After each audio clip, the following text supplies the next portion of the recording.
شکریہ کہ آپ یہاں پر تشریف لے کر آئے. آج آپ کو یہاں دعوت دینے کا جو مقصد ہے وہ ایک انتہائی میں سمجھتا ہوں کہ ایک اہم وزیر اعظم عمران خان صاحب کے جو دل کے قریب ایک منصوبہ ہے وہ پاکستان کا کنسٹرکشن کا شعبہ ہے. اور کنسٹرکشن کے شعبے کے لیے جو وزیر اعظم عمران خان صاحب نے جو اقدامات کیے ہیں وہ میں سمجھتا ہوں کہ تاریخی اقدامات ہیں. اور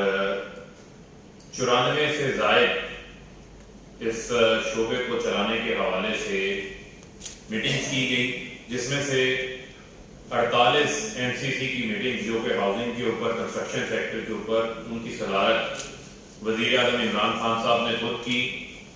اور آپ کے علم میں ہوگا کہ جب ہمیں 2018 اگست کے اندر ہماری حکومت بنی تو اس وقت پاکستان کے اندر جو کنسٹرکشن کا شعبہ تھا, جو ریئل اسٹیٹ کا شعبہ تھا, وہ بالکل ٹھپ پڑا ہوا تھا اور کنسٹرکشن کی ایکٹیویٹی جو ہے وہ بالکل رکی ہوئی تھی. اس کی وجہ ماضی کی حکومتوں کی عدم توجہی تھی. اس کی وجہ ماضی کی حکومتوں کی جانب سے ایسی پالیسیز تھیں جس کی وجہ سے ریئل اسٹیٹ سیکٹر کے اندر سرمایہ کار جو ہے سرمایہ کاری کرنے کو تیار نہیں تھا. اور پوری دنیا کے اندر کنسٹرکشن سیکٹر ہمیشہ وہ سیکٹر ہوتا ہے جس سیکٹر کے اندر ملک کی اکانومی کو چلانے کے حوالے سے اس کا ایک بڑا اہم کردار اور بڑا ایک اہم رول ہوتا ہے. میں آپ کے سامنے کچھ حقائق اور کچھ فیکٹس جو ہے وہ آج رکھنا چاہتا ہوں.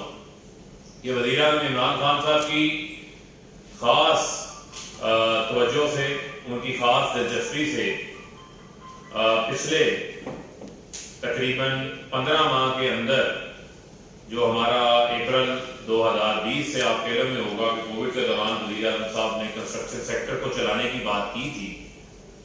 اور اس وقت ایک خصوصی پیکیج بھی متعارف کروایا گیا جس کے اندر ایف بی آر کی ایگزیمپشن رجیم تھی انڈر سیکشن 111 اور فکس ٹیکسیشن کے حوالے سے بھی اس کے اندر جو ہے وہ کمیوں کا اعلان تھا. اور اس پیکیج کے باعث ابھی تک پورے ملک کے اندر کنسٹرکشن سیکٹر کے اندر 1000 ارب روپے کی سرمایہ کاری کے پروجیکٹس جو ہیں وہ منظور ہو چکے ہیں. اور اس سے جو اس کا ملٹی پلائر امپیکٹ ہے جو ملک کنسٹرکشن انڈسٹری کے ساتھ منسلک 120 سے زائد ڈائریکٹلی انڈائریکٹلی جو انڈسٹریز ہیں ان کے اوپر جو امپیکٹ آئے گا وہ 4100 ارب روپے کی اکنامک ایکٹیویٹی جو ہے وہ جنریٹ ہوگی. آپ دیکھ رہے ہیں کہ آلریڈی سیمنٹ کی سیلز میں اضافہ ہو گیا. آپ دیکھ رہے ہیں آلریڈی جو ہماری اسٹیل کی سیلز ہیں اس کے اندر اضافہ ہو گیا. آپ دیکھ رہے ہیں کہ بڑی تیزی کے ساتھ جو منصوبے ہیں ان پہ کام شروع ہو چکا.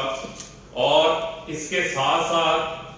اس 1000 ارب روپے کی سرمایہ کاری سے 7 لاکھ کے قریب جو ہے وہ پورے ملک کے اندر نوکریاں جنریٹ ہوں گی. اور جس طرح میں نے آپ کو بتایا کہ اس سے جو کنسٹرکشن سیکٹر کے اندر خاص طور کے اوپر جو ہماری لیبر منسلک ہوتی ہے, جو اس کے ساتھ کام کرنے والا جو پینٹر ہے, جو پینٹ کرتا ہے, جو کارپینٹر ہے, جو لکڑی کا کام کرتا ہے, کوئی دروازوں کا کام کرتا ہے, کوئی الیکٹریشین کا کام کرتا ہے, کوئی اینٹیں بنانے کا کام کرتا ہے, اس سے منسلک جتنے بھی انڈسٹری ہیں اور جتنے بھی محنت کش منسلک ہیں ان کے لیے میں سمجھتا ہوں کہ ایک بہت بڑی جو اپرچونٹی ہے روزگار کی وہ پیدا ہو گئی ہے اور جس سے 7 لاکھ کے قریب جو ہے نوکریاں جنریٹ ہوگی. اب میں آپ کے سامنے جو صوبے ہیں ان کی کارکردگی سامنے رکھنا چاہتا ہوں کہ پنجاب میں صرف 373 ارب روپے کی منصوبے جو ہیں وہ اپروو کیے گئے ہیں جس سے تقریباً 1900 ارب روپے کی پورا اکنامک ایکٹیویٹی جو ہے وہ جنریٹ ہوگی. 3,25,000 جو نوکریاں ہیں وہ وہاں پر پیدا ہوں گی. اور اس حوالے سے جو ہے 24,404 پروجیکٹس جو ہیں وہ پنجاب نے اپروو کیے ہیں. اسی کے ساتھ ساتھ خیبر پختونخوا کے اندر 74 ارب روپے کے سرمایہ کاری کے منصوبے منظور کیے گئے ہیں جس سے 371 ارب روپے کی اکنامک ایکٹیویٹی جنریٹ ہوگی. 64,000 नौकरियां जो है KPK के अंदर पैदा होंगी। इस्लामाबाद के अंदर 175 अरब रुपए के सरमायाकारी के मंसूबे जो है वो मंजूर किए गए हैं और इससे तकरीबन 1,04,000 नौकरियां जो है वो पैदा होंगी। और इसी में जो सूबा सिंध है, सूबा सिंध के अंदर 267 अरब रुपए के सरमायाकारी के मंसूबे जो हैं वो मंजूर हुए हैं, जिससे तकरीबन 1300 अरब रुपए की इकोनॉमिक एक्टिविटी जनरेट होगी और 2 लाख के करीब नौकरियों पे मौके पैदा होंगे। और इसमें जो FBR की एग्जेम्पशन स्कीम थी अंडर सेक्शन 111, उसके तहत 491 अरब रुपए के मंसूबे लोगों ने रजिस्टर्ड करवाए हैं FBR से, यानी कि 491 अरब रुपया वो था जो अनडॉक्यूमेंटेड था। और आपके इल्म में होगा कि एक मौका फराहम किया गया था खास मुद्दत के लिए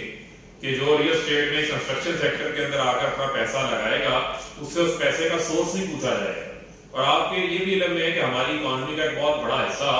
अनडॉक्यूमेंटेड रहा। तो इस मौके से ना सिर्फ लोगों के अंदर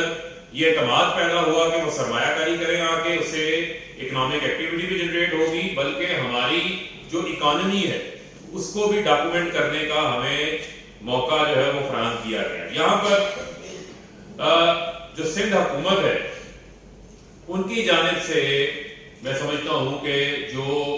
पब्लिक मंसूबे हैं, जो बड़े मंसूबे हैं, तकरीबन 400 के करीब उनके पास जो है वो दरखास्तें मौसूल हुई हैं। लेकिन अफसोस ये है कि वहाँ के जो बिल्डर्स हैं, जो वहाँ के सरमायाकार हैं, उनकी तरफ से ये एक वादे शिकायत जो है वो मौजूद है कि पिछले 15 माह में 400 मंसूबों की दरखास्तें मौसूल होने के बावजूद सिर्फ जो है वो 90 मंसूबे जो है वो अप्रूव किए गए हैं। बाकी 300 से ज़ायद ऐसे मंसूबे हैं जहाँ से अरबों रुपए की सरमायाकारी जो है वो आएगी। वहाँ पर कई लाख नौकरियां जो है वो मजीद जनरेट हो सकती हैं, लेकिन उनकी जो मंजूरी का अमल है वो खटाई के अंदर पड़ा हुआ है। और जो सिर्फ बिल्डिंग कंट्रोल का इदारा है वो इदारा जो है वो दीमक का शिकार हुआ है। और वहाँ पर ये मसाइल हैं जो हमें वहाँ पर शिकायत सुनने को मिलती हैं कि जब तक फाइल के वो पहिए ना लगाए जाएं, वहाँ पर जो मंसूबे हैं वो मंजूर नहीं होते। जब तक जो है वो प्रोजेक्ट की कमीशन की यकीन दहानी ना कराई जाए, पैसे ना दिए जाएं, तो वो मंसूबे जो है वो मंजूर नहीं होते। तो लिहाजा मैं समझता हूँ कि जहाँ प्राइम मिनिस्टर का इतना बड़ा इनिशिएटिव है, बाकी तमाम सूबे जो हैं वो अपने सिस्टम्स को अपग्रेड कर रहे हैं, ऑनलाइन कर रहे हैं, टैक्स रजीम के अंदर आसानियां पैदा कर रहे हैं, वहां पर हम ये भी एक्सपेक्ट करते हैं कि सिंध हुकूमत पाकिस्तान पीपल्स पार्टी की वो इसके ऊपर खास तवज्जो दे। जो कंस्ट्रक्शन से मुंसलिक सरमायाकार हैं उनके लिए सहूलियात पैदा करें और उनको फैसिलिटेट करें ताकि इसके अंदर मजीद सहूलत पैदा हो सके और लोगों को इसके अंदर मजीद हम आसानियां पैदा कर सके। कंस्ट्रक्शन सेक्टर के साथ जो एक अहम हमारा हिस्सा है वो है हमारी लो कास्ट हाउसिंग, जो वजीर आज़म इमरान खान के दिल में है, क्योंकि ये साथ भी वजीर आज़म के दिल में हो सकता है। जिस वजीर आज़म को लंदन में फ्लैट्स नहीं बनाने, जिसको स्विट्जरलैंड के अंदर जिसको जो है वो स्विट्जरलैंड के अंदर बैंकों में पैसा नहीं डालना, जिनके बच्चे बाहर कारोबार नहीं कर रहे, जिनको सरे महल नहीं बनाना, ये उसी वजीर आज़म इमरान खान के दिल में ये एहसास है कि वो गरीब आदमी को छत फराहम करे। वो गरीब आदमी जो सारी जिंदगी किराए के मकान पे रहता था, ना उसकी छत अपनी थी, ना जमीन अपनी थी, और ना ही उसको वो एक अपनाइयत का एहसास होता था किराए के मकान के ऊपर रहकर। पहली बार उनके लिए उम्मीद पैदा हुई है कि बैंक्स को जो है वो वज़ीर आज़म इमरान खान साहब ने मोबिलाइज किया है और बैंकों को ये पाबंद बनाया है कि उन्होंने अपनी टोटल लेंडिंग का जो 5% बनता है, तकरीबन 375 पौने 400 अरब रुपया, तो इस साल 31 दिसंबर 2021 तक उन्होंने लो कास्ट हाउसिंग के अंदर लोगों को देना है। और इसमें खुशखबरी ये है कि अभी तक लो कास्ट हाउसिंग यानी कम लागत वाले लोगों के लिए, जो कम आमदन वाले लोग हैं उनके लिए, कम लागत वाले घरों के लिए बैंक्स को 145 अरब रुपए की दरखास्तें मौसूल हो चुकी हैं। 145 अरब रुपए की दरखास्तें मौसूल हो चुकी हैं, जिसमें से तकरीबन आज की तारीख में जो बैंक्स हैं वो 45 अरब रुपए के जो लोन्स हैं وہ منظور کر چکے ہیں، اور اس میں سے بھی آپ کے علم میں ہوگا کہ جو 1 لاکھ پہلے گھر ہوں گے اس کو حکومت جو ہے وہ سبسیڈائز کرے گی 3 لاکھ روپے تک، اور ان کے لیے کم سود کے اوپر، کم انٹرسٹ کے اوپر جو ہے ان سے ان کو 10 سال 15 سال 20 سال کی مدت میں اس کی ادائیگی کرنی ہے کہ اگر کوئی شخص آج 10,000 15,000 20,000 روپے کرائے کے مکان کے اوپر رہ رہا ہے تو وہی کرائے کی اتنی ہی اماؤنٹ تقریباً 10,000 15,000 روپے اگر وہ بینک کو ماہانہ اپنی قسط ادا کرے گا تو اس کی چھت بھی اپنی ہوگی، زمین بھی اپنی ہوگی، اور اگلے آنے والے 10 سال 15 سال میں اس کا وہ ایک ایسا اثاثہ بن جائے گا جس اثاثے کی قیمت کے اندر آپ کے علم ہے کہ پراپرٹی کی قیمت میں ہمیشہ اپریسیشن ہوتی ہے، اس کے اندر ہمیشہ اضافہ ہوتا ہے۔ اسی طریقے سے ابھی تک جو ہے وہ 20,000 گھر لو کاسٹ کے جو ہے وہ مکمل کیے جا چکے ہیں، اور اس میں حکومت جیسا ادارہ بھی جو ہے وہ ہمارے ساتھ مل کے کام کر رہا ہے۔ پورے ملک کے اندر وفاقی حکومت اور صوبائی حکومتیں مل کر ابھی تک 45,000 کم لاگت کے گھر جو ہے وہ زیر تعمیر ہیں، جس میں شامل ہے ایل ڈی اے سٹی، جس کی آج وزیر اعظم صاحب نے پہلے 2000 ایل ڈی اے سٹی کے جو خوش قسمت نیا پاکستان ہاؤسنگ اتھارٹی کے ساتھ جو رجسٹرڈ لوگ ہیں ان کی ویٹنگ بھی کی ہے، وہ بھی شامل ہے۔ فراز ٹاؤن اسلام آباد کا جو فیز 5 کا ہے حصہ، وہاں بھی تعمیر ہے، جدوزئی میں بھی زیر تعمیر ہے۔ اسی طریقے سے پیری اربن کے نام سے جو منصوبے ہیں سرگودا کے اندر ہے، اور اسی طریقے سے لاہور کے اندر پرائم منسٹر صاحب نے اس کا افتتاح کیا تھا۔ پنجاب کی 40 تحصیلوں کے اندر وہاں پر کام ہو رہا ہے، اور وہاں بھی ہزاروں گھر جو ہیں وہ زیر تعمیر ہیں۔ اسی طرح جو نیا پاکستان ہاؤسنگ اتھارٹی ہمارا ایک ادارہ ہے، اس ادارے کے پاس تقریباً 70,000 گھروں کے لیے جو ہے وہ شارٹ لسٹ کیا گیا ہے۔ تقریباً 230 کے قریب پروجیکٹس ان کو سبمٹ کیے گئے ہیں، جو تقریباً 30 لاکھ کے قریب گھر بنتے ہیں، لیکن ان میں سے ایسے 48 پروجیکٹس کو شارٹ لسٹ کیا گیا ہے جن میں سے 70,000 گھر جو ہیں وہ بھی بننے جا رہے ہیں، اور ان کے ساتھ جو ہے وہ فائنل نیگوسیشنز میں ہیں تاکہ بینکس جو ہیں وہ ان کو بھی اپنی سپورٹ جو ہے وہ فراہم کریں۔ اسی کے ساتھ ساتھ پرائم منسٹر کا جو ایک ویژن ہے، وہ پرائم منسٹر کا ویژن ہے کہ ہم نے اس کے ساتھ پاکستان کی جتنی لینڈ ہے اس لینڈ کو ہم نے ڈیجیٹلائز کرنا ہے۔ آپ کے علم ہے کہ آپ سنتے تھے کہ کمپیوٹرائزیشن ہوگی، پہلے لوگ جو ہے وہ پٹواری کو رشوت دیتے تھے، اب جس نے کمپیوٹرائزیشن کی ہوئی ہے اس کو جا کے رشوت دینی پڑتی تھی۔ کمپیوٹرائزیشن کا مطلب یہ ہے کہ آپ نے اس کی ریکارڈ اٹھا کر اس کو سکین کر کے کمپیوٹر میں ڈال دیا، لیکن آج زمانہ ڈیجیٹلائزیشن کا ہے۔ آج آپ نے محکمہ مال کے ریکارڈ کو آپ نے سیٹلائٹ امیجری جو آپ گوگل امیج سے لیتے ہیں، اس کے علاوہ اور آپشنز موجود ہیں،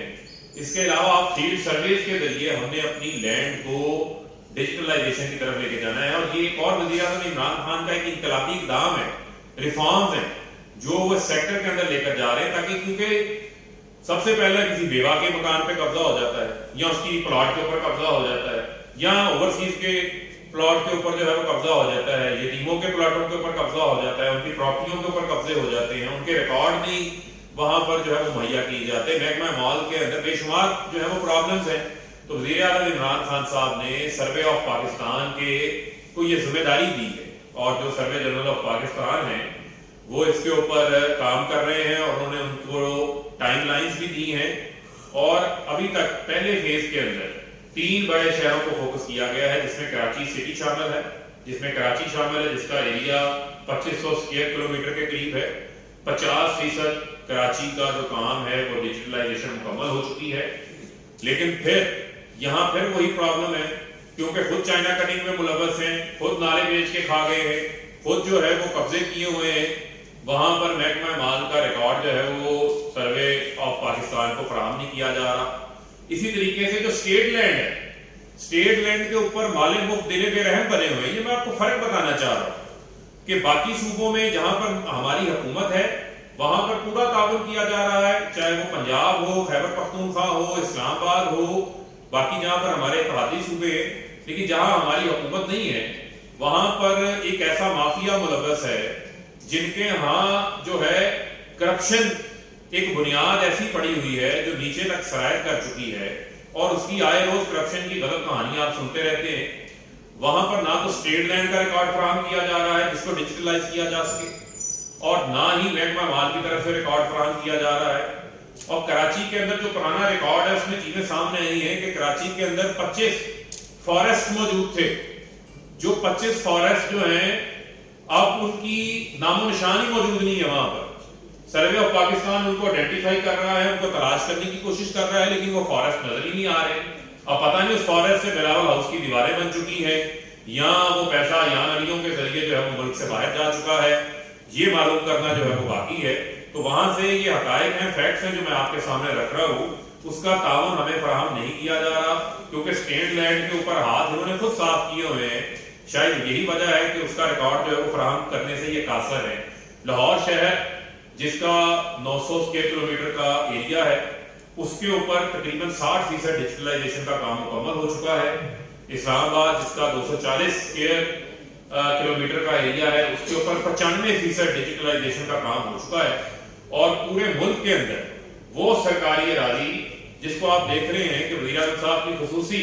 एंटी इंक्रोचमेंट ड्राइव के ऊपर, जिसमें हमने हजारों एकड़ लैंड रिट्रीव कराई, एंटी करप्शन पंजाब में FIR दी हैं। आए रोज आप देख रहे हैं कि जो PMLN के पुराने MNA, इनके MPAs, इनके मिनिस्टर्स, सब ने जो है वो हिस्सा बराए जुस्सा के मुताबिक जो है वो अपना अपना कब्जा कायम किया हुआ था। अभी आपके में मुजफ्फरगढ़ के अंदर एक बहुत बड़ी इनके साबका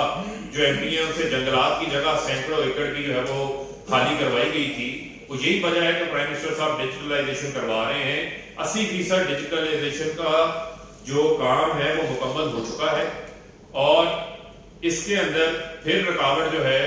वो सिंध हुकूमत है। वहां पर सबसे ज्यादा स्टेट लैंड मौजूद है, उसका रिकॉर्ड जो वो फराहम नहीं कर रहे, उससे उन्हीं का फायदा होगा, सिंध के लोगों का फायदा होगा, क्योंकि ये लैंड उनकी है, उनको ही इसकी यूटिलाइजेशन का जो फायदा मिलेगा। और इस पे प्राइम मिनिस्टर साहब ने आज सर्वे ऑफ पाकिस्तान को वादे डेडलाइंस दी हैं। जो स्टेट लैंड है पाकिस्तान की, उसकी डिजिटलाइजेशन की जो डेडलाइन है वो 30 अक्टूबर के 30 अक्टूबर तक सवाए सिंध के, क्योंकि सिंध से हमें अभी हुकूमत नहीं है, वहां पर हमें ताउन फराहम नहीं किया जा रहा, वहां पर वो दिल बड़ा नहीं कर रहे कि वो डिजिटलाइजेशन के लिए हमें उसका रिकॉर्ड फराहम करें, क्योंकि हो सकता है कि वो लैंड के ऊपर वो काबिज हो चुके हों या वो लैंड भी चाइना कटिंग का हिस्सा बन चुकी हो, उस लैंड के ऊपर भी जो है वो बहुत सारे लोगों ने अपना हाथ साफ कर दिया हो। तो सवाए अलावा सिंध 30 अक्टूबर डेडलाइन है हमारी स्टेट लैंड की डिजिटलाइजेशन की, जो सरकारी अराजी है। इसी तरीके से जो पूरा लाहौर है हमारा, उसके लिए वज़ीर आज़म साहब ने